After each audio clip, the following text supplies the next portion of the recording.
Skyrim and Fallout developer Bethesda has finally given us a substantial look at their newest game, the sci-fi space exploration sim Starfield.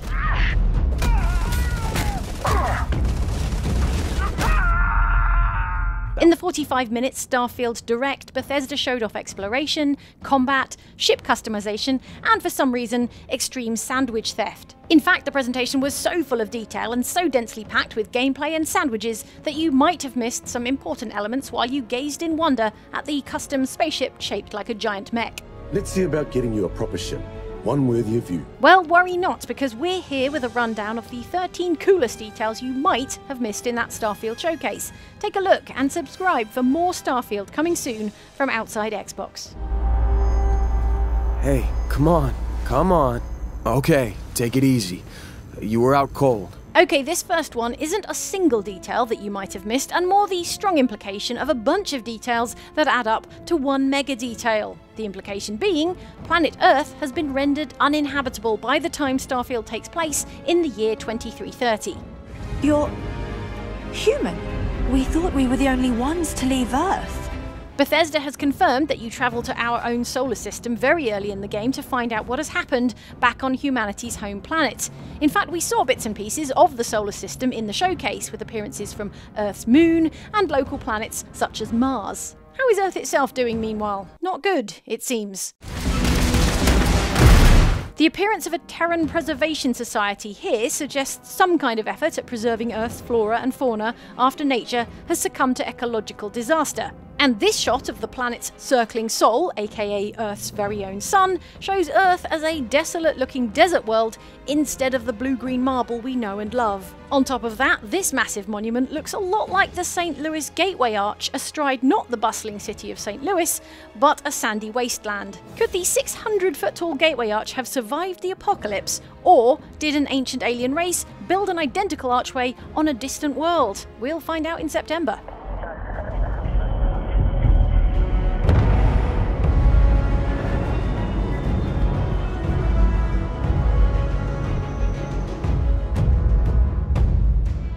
A big chunk of the Starfield showcase covered ship customization, revealing how you'll be able to snap together modular ship parts to create your own weird and wonderful custom creations. I'm sure you can find something you like. In further good news, it looks like you'll be able to own multiple craft, at least 9 from what we can tell looking at the interface, and you'll be able to add to your spaceship collection by buying new ships, or boarding and stealing other people's, pirate style.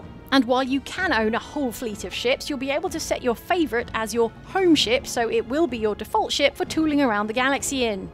If you're wondering, our default is absolutely going to be the flying robot one.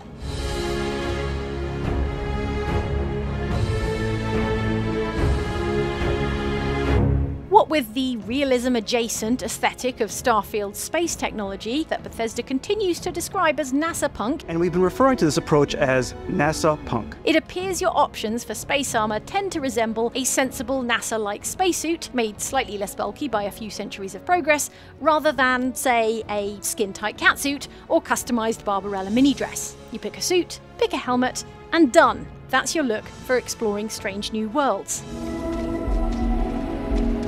If you're less into a classic astronaut fit, however, have no fear, because keen-eyed Starfield fans spotted the option to hide your spacesuit when you venture into settlements, meaning you can shed your suit and let everyone in that Constellation meeting see what you're wearing underneath. Welcome to Constellation.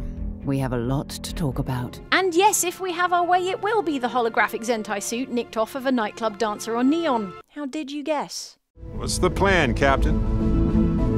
During the section of the presentation where the Bethesda folks were talking about player character backgrounds, we got a brief glimpse of some of the skills in the game, one of which was called Commerce. From the looks of Commerce, it seems you'll be able to start a business in Starfield, perhaps selling the resources you collect wholesale, perhaps transporting cargo, or maybe even running other businesses we haven't seen any details on yet. Regardless, it looks like if you want to make serious money in Starfield, a business could be the way to go. Aggressive creatures have been disrupting our experiments. Their habitat isn't far from here. If you could take care of them for us, we would be in your debt. As Bethesda showed off Starfield's scanner, we got to see several alien creatures being scanned, which pulled up info on such things as their temperament, the resources they provide, and interestingly, the biomes they inhabit, with this mothwing grazer being listed as inhabiting 5 different biomes: mountains, swamp, frozen plains, coniferous forest, and savanna. The likely conclusion to draw from this is that a single planet in Starfield can contain multiple biomes, rather than the entire planet being the same desert or forest or whatever. It's possible that a species might be found on multiple monobiome planets, but it seems unlikely, unless Bethesda wants to try and claim that mothwing grazers evolved at the same time on 2 separate planets, which they might, but come on. One side quest revealed during the spaceflight section of the presentation showed the player coming into contact with a group of humans eking out an existence that includes growing their own crops in space. Eagle-eyed Bethesda fans have noticed that one of the crops in question looks a lot like Nirnroot, the infamous magical plant from the Elder Scrolls games that makes an annoying sound and that you usually have to collect like 100 of to complete a similarly annoying quest. So look forward to that, is basically what I'm saying.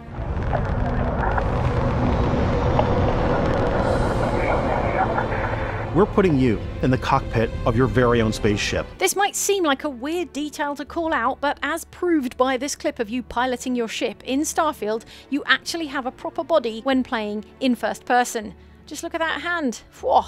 If I sound indecently excited about a hand and a hint of shoulder, it's because that is literally a first for Bethesda games where, in first person, you've long been basically a floating camera with occasionally disembodied arms bolted to the front. Probably we'll even be able to look down and see our feet. We can but dream.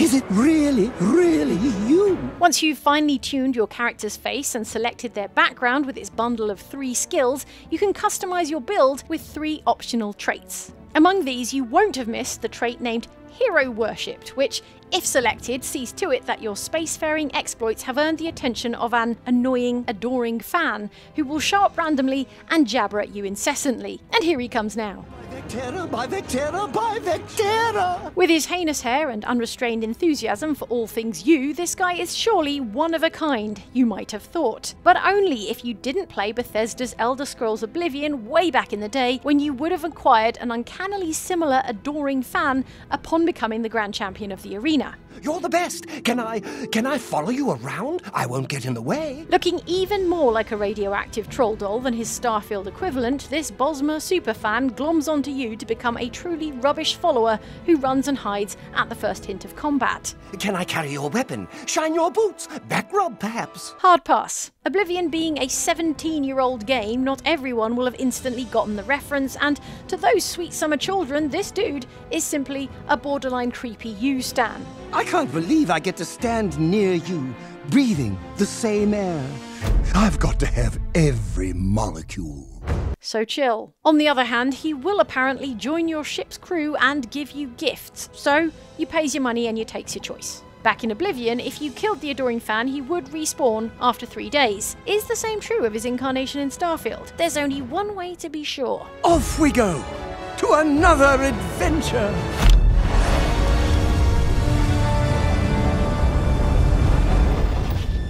Another detail observed by fans. When your ship is shown scanning a planet, text on screen notes that the player currently has no contraband on ship. This of course means that you can also have some contraband on ship, which to us says there's going to be smuggling in the game and the chance to make some extra money running illicit goods during your travels. At a guess, different cargo will be illegal in different star systems and people will pay a lot of money for things that are hard to get a hold of where they live. Anything goes as long as you have the money.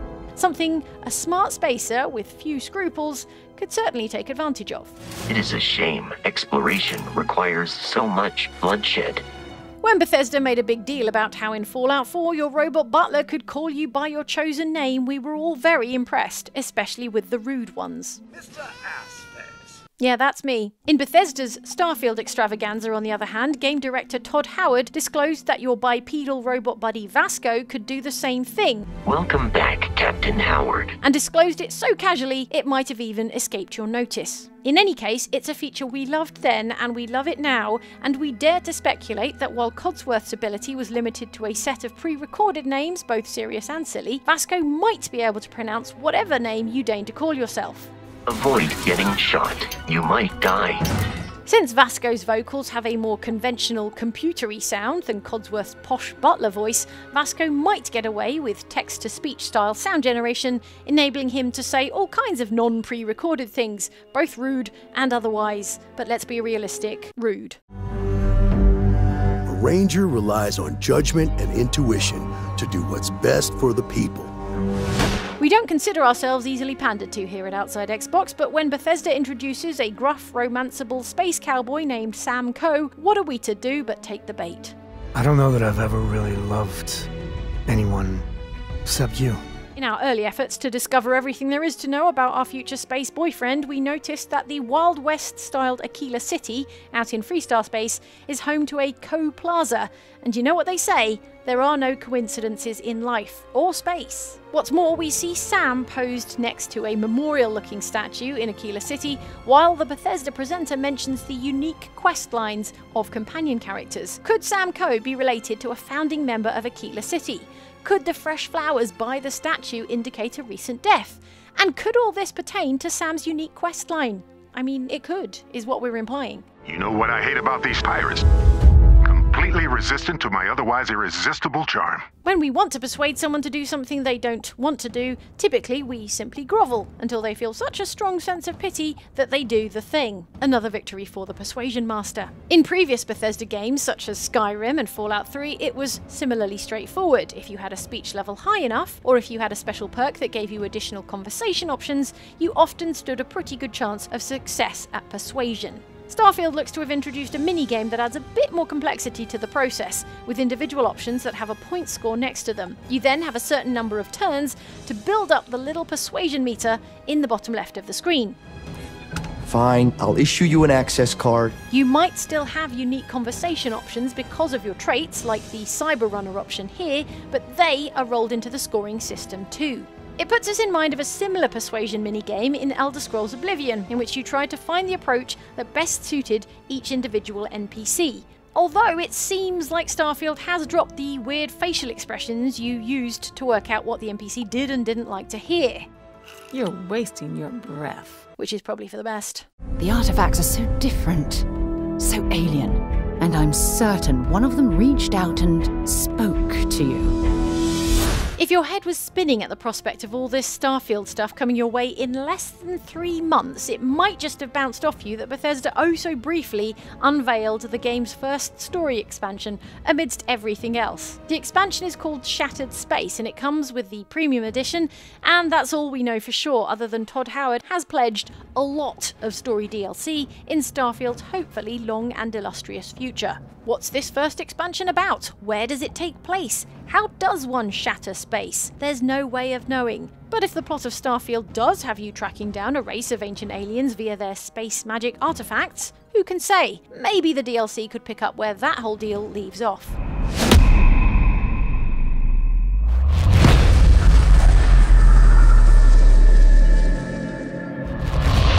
Those were 13 tantalising Starfield details you may or may not have picked up on in the recent Starfield showcase. Thanks for watching, and let us know in the comments, what are your thoughts on Starfield these days? If you're into it, then why not subscribe to this channel, where we'll have more on Starfield in the weeks to come ahead of its release date in September. Thanks again. See you next time.